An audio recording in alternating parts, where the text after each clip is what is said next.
नमस्कार दोस्तों, मेरा नाम है भानु शर्मा और आप देख रहे हैं crash course on polity and governance. आज इस लेक्चर में हम बात करेंगे गवर्नर के बारे में। Now before starting this lecture, here's a small announcement for all of you that Unacademy has come up with new batches for UPSC CSE 2021, 2022 and 2023 aspirants starting from 21st of April onwards with India's best educators for UPSC CSE. The Crack UPSC CSE prelims through 3500 MCQ batch is also starting from 21st of April. Other batches like 1 year ultimate batch course for GS for UPSC CSE 2022, both in English as well as bilingual languages, are starting from 21st of April. So hurry, you can get your plus subscription or your iconic subscription. The link is given in the description box. You just need to download the Unacademy Learning app, and when prompted, just subscribe and get extra 10% off by applying the code ARPITA10 ARPITA10. Now today we'll be talking about the post of governor. Now who is a governor? That is the first and the foremost question कि governor कौन है। देखिए, governor का जो role है, it is कई बार इसको confuse करा जाता है and it is often said that as central level पर प्रेसिडेंट है वैसे ही स्टेट लेवल पर गवर्नर है, but the process of electing and appointing the governor is very different. So in the legislative terms, in the mechanical terms, governor is defined as a nominal executive head of the state and he forms an important part of the state executive. यानी कि जो state का जो law implementation का जो body है, state executive है, he acts there as a chief executive head. Central government nominates the governor for each state. Now the question comes that how is a governor appointed then? देखिए, जो governor का जो appointment है ये हमने Canadian constitution और Canadian model of governance से उठाया हुआ है, इससे हमने कवर करा है. The Indian president appoints governor for each state by warrant under his hand and seal and the central government is responsible to nominate the governor for each state. यानी कि appointment is done by president and the nomination is done by the central government. So you don't need to confuse in the both of the terms that appointment is done by president and central government is responsible to nominate the governor. Unlike election, जैसे president के elections होते हैं direct और indirect, इस तरीके का कोई भी इलेक्शन का भी प्रोसीजर गवर्नर के लिए नहीं है. The office of a governor is not a part of the union executive, remember this thing, and is an independent constitutional office. The governor does not serve the union government and neither is subordinate to it. इसलिए कई बार governor के जो office है उसको बोला जाता है कि ये जो ऑफिस है it is the office of the grey scale, यानी कि ना तो ये ब्लैक में फॉल करता है ना ये वाइट में फॉल करता है, it is somehow in the middle. But the nomination of a governor by the union and his appointment by the president in India is based on the Canadian model of government, as I told you earlier. Now, what is the term of the governor's office? See, since the governor holds the office under the pleasure of the president, his office has no fixed term. कोई भी fixed term नहीं है. However, president can remove the governor and the grounds upon which he may be removed are not laid down in the constitution as well. Governor may also get transferred from one state to another by the president and he can also be reappointed. इसलिए कई बार आप देखेंगे जैसे कि जो UP में या उत्तर प्रदेश में जो गवर्नर्स होते हैं उनको रीअपॉइंट कर दिया जाता है या मध्य प्रदेश में रीअपॉइंट कर दिया जाता है. So the provision is that governor may also get transferred from one state to another as well as he can also be reappointed. And interregnum is not allowed, following which a governor may sit in the office beyond 5 years expiry of the term till the new governor assumes the charge of the office. That is also that you need to remember. अब बात करते हैं president के description पे. The chief justice of the high court, याद रखिएगा high court के जो चीफ जस्टिस हैं of the concern state, for example Haryana अगर हम एग्जांपल लें, can also be appointed as the governor on a temporary basis when and how the president thinks fit. For example suppose कीजिए किसी governor की death हो जाती है तो जो वहाँ का जो हाई कोर्ट है उस हाई कोर्ट के जो चीफ जस्टिस हैं he can also be appointed और she can also be appointed as the governor. ना तो क्वेश्चन कम्स कि कौन क्वालिफाइड है गवर्नर बनने के लिए.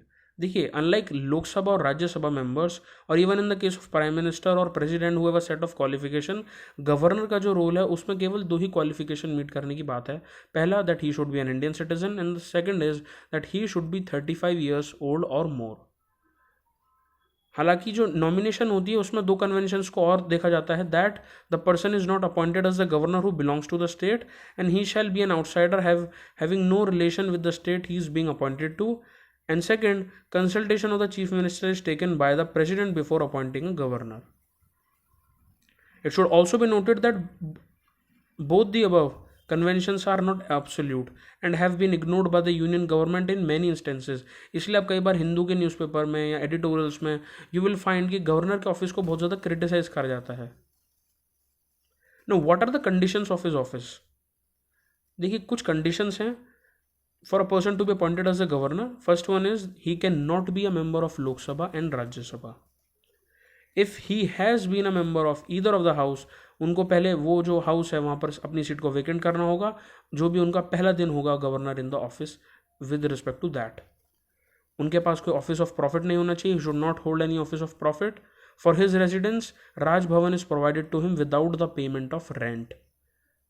Parliament decides his emoluments, allowances and privileges, and Parliament cannot diminish his emoluments and allowances during his term of office. When a governor is responsible for two or more states, the emoluments and allowances payable to him are shared by the states in such proportion as the president may determine. जैसे कि हम देख सकते हैं उत्तर प्रदेश के case में. He is given immunity from any criminal proceedings, even in respect of his personal acts. Arrest or imprisonment of the governor cannot take place. Only civil proceedings can be initiated for his personal acts, that too after giving 2 months of prior notice, and this is very important. आपको याद रखना है कि जो arrest या imprisonment है governor का वो टेक प्लेस नहीं कर सकता. केवल सिविल प्रोसीडिंग्स इनिशिएट हो सकती है on the behalf of his personal acts, और वो भी आपको 2 महीने का टाइम पीरियड जो है वो लिमिट है. Now the question comes, what are the powers and the functions of the governor. देखिए, पहले अगर हम पावर की बात करें, जैसे कि हम प्रेसिडेंट में बात करते हैं executive power, legislative power, judicial powers. So the executive power of the governor are that every executive action जो भी स्टेट गवर्नमेंट लेगी वो उनके नाम में लेगी, in his name, just like in the name of the president. हम central level पे बात करते हैं, इसलिए एग्जीक्यूटिव पावर में अगर हम स्टेट के परिप्रेक्ष्य में बात करें तो इन हिज नेम, यानी कि in the name of the governor. The second executive power is that how an order that has been taken up his name is to be authenticated. The rules for the same have been specified by the governor. He may or may not make rules to simplify the transaction of the business of the state government. Business से यहाँ पे आपका legislation का जो mechanism है, law making का जो process है, उसकी बात करी गई है यहाँ पर. Chief minister and other ministers of the states are appointed by him. You need to remember this. It is his responsibility to appoint tribal welfare minister. अब आपसे कई बार क्वेश्चन ये आता है कि ट्राइबल वेलफेयर मिनिस्टर्स जो हैं कौन कौन सी स्टेट्स में नहीं है. तो आपको 4 ऑप्शन दे दिया जाएगा और उसमें से एक ऑप्शन जो है वो नहीं होगा in the following states. Like Chhattisgarh में आपका ट्राइबल वेलफेयर मिनिस्टर्स होते हैं, झारखंड में भी, मध्य प्रदेश में भी एंड ओडिशा में भी. So you need to remember all the states in the same sequence that I have been giving you. He appoints the Advocate General of states and determines their remuneration. And he also appoints the following people. पहला, vice chancellor जितने भी होते हैं university के अंदर state. Second, state election commissioner जो होते हैं, and chairman and members of the state public service commission. कई बार आपको कंफ्यूज करने के लिए स्टेट इलेक्शन कमिश्नर और इलेक्शन कमिश्नर के साथ आपको कंफ्यूज करने के लिए ऑप्शंस दिए जाते हैं. आपको रिमेंबर करना है, आपको याद रखना है that the appointment of the state election commissioner is done by none other than the governor of that state. He also seeks information from the state government. बिल्कुल वैसे ही जैसे सेंट्रल गवर्नमेंट के लिए प्रेसिडेंट भी अपनी इन्फॉर्मेशन अपने लिए information को सीख करते हैं, उसी तरीके से governor at the state level also seeks the information. And a constitutional emergency in the state is recommended to the president by him. And this is very important thing that you need to remember. हर बार जब भी governor का जो भी post है उसको criticise करा जाता है या उसके ऊपर एक्शन या रिएक्शन पर बातें करी जाती हैं, चाहे एडिटोरियल्स हो चाहे वो आपके न्यूज़ फॉरम्स हो, हमेशा the most important thing is a constitutional emergency in the state is recommended to the president by the governor. यही जो थीम है, यही थीमेटिक जो मैकेनिज्म है, यही दिखाया जाता है. Now the last And the most important executive power is that the governor enjoys extensive executive power as an agent of the president during the president rule in the state. इसलिए कहा जाता है कि स्टेट का जो federation का जो एक स्पिरिट है वो इंडिया में quasi federal with unitary tilt हमें यहाँ पर देखने को मिलता है. Now the legislative powers of the governor, यानी कि लॉ मेकिंग पावर्स जो हैं गवर्नर की वो क्या हैं. देखिए, it is in his power to prorogue the state legislature and dissolve the state legislative assemblies. तो आपको बिल्कुल साफ दिखता है कि ये जो रोल है प्रोरोगेशन का और डिसॉल्विंग का या डिसोल्यूशन का, ये सिमिलर है to that of the president at the centre level. He addresses the state legislature at the first session of every year. यहाँ पर भी आपको सेम, आप इससे पैरेललिज्म ड्रॉ कर सकते हैं to that of president at the centre level. If any bill is pending in the state legislature, the governor may or may not send a bill to the state legislature concerning the same. If the speaker of the legislative assembly is absent and the same is deputy speaker, then governor appoints a person to preside over the session. You need to remember this thing. As a president nominates 12 members in Rajya Sabha, governor appoints 1/6 of the total members of the legislative council from the field of literature, science, art, cooperative movement and social service. As a president nominates 2 members in the Lok Sabha, governor जो है वो एक member को state legislative assembly में from the Anglo Indian community nominate करते हैं.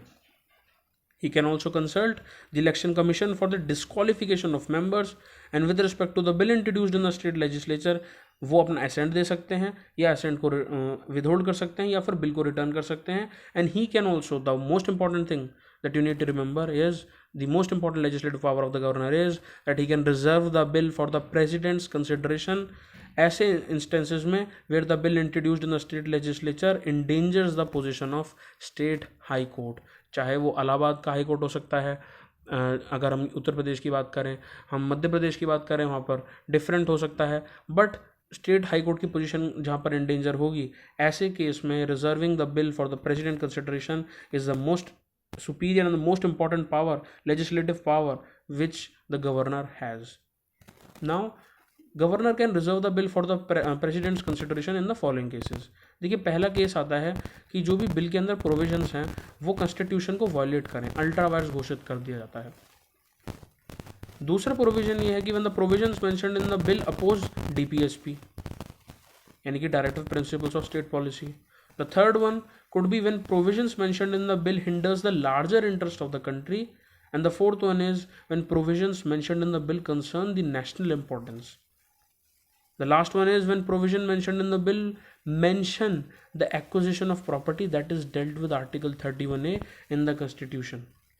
So these are all the cases of consideration जहाँ पर president के पास consideration के लिए जो गवर्नर है वो बिल को रिजर्व कर सकते हैं.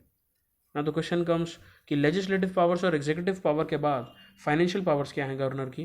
देखिए, पहली और सबसे इंपॉर्टेंट फाइनेंशियल पावर है he looks over the state budget being laid in the state legislature, similar in that similar context like the president did at the state level, at the centre level.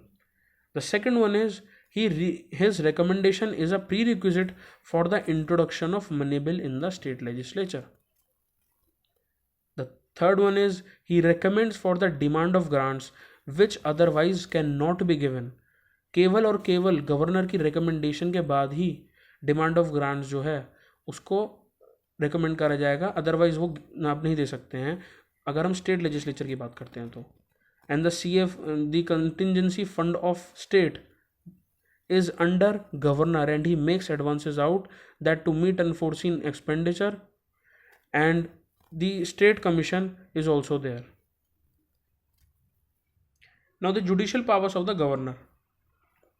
देखिए, judicial powers में the pardoning powers against punishment में pardon, reprieve, respite, remit और commute जो जैसी जो powers हैं against punishments वो governor के पास हैं. लेकिन गवर्नर कंप्लीटली अगर कैपिटल पनिशमेंट है तो उसे कंप्लीटली वेव ऑफ नहीं कर सकते as in the case of the president. The president consults the governor while appointing जजेस of high court and in consultation with the state high court governor makes appointments, postings and promotions of the district जजेस. In consultation with the state high court and state PSC यानी कि public service commission he also appoints persons to judicial services. Now the constitutional positions of the governor. देखिए article 154, you need to remember this articles, क्योंकि one day exams के अंदर आपको article का नाम जो है वो या तो कंप्लीटली मेंशन हो सकता है, उसका जो प्रोविजन है वो मेंशन हो सकता है, और आपसे आर्टिकल का नंबर पूछा जा सकता है, और it can be vice versa.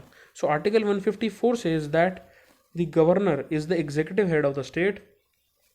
All the executive functions will be performed by him or by the officers subordinate to him in accordance with the Constitution. Article 163 says that he will be aided and advised by the Council of Ministers and the Chief Minister unless he is performing a function at his discretion.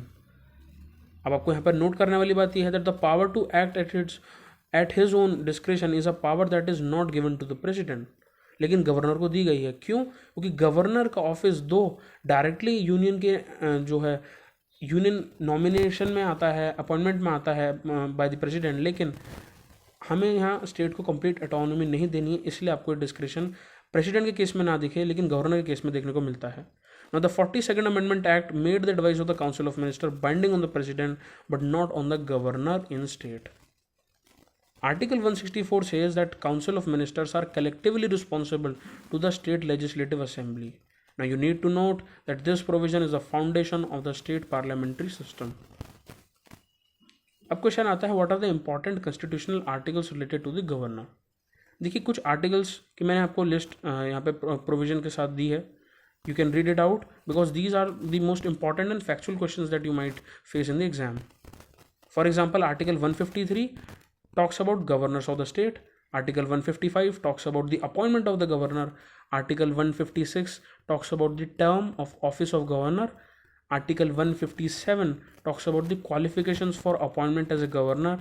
And Article 158 talks about the conditions of governor's office, कि उनकी जो office है उसकी condition क्या होगी.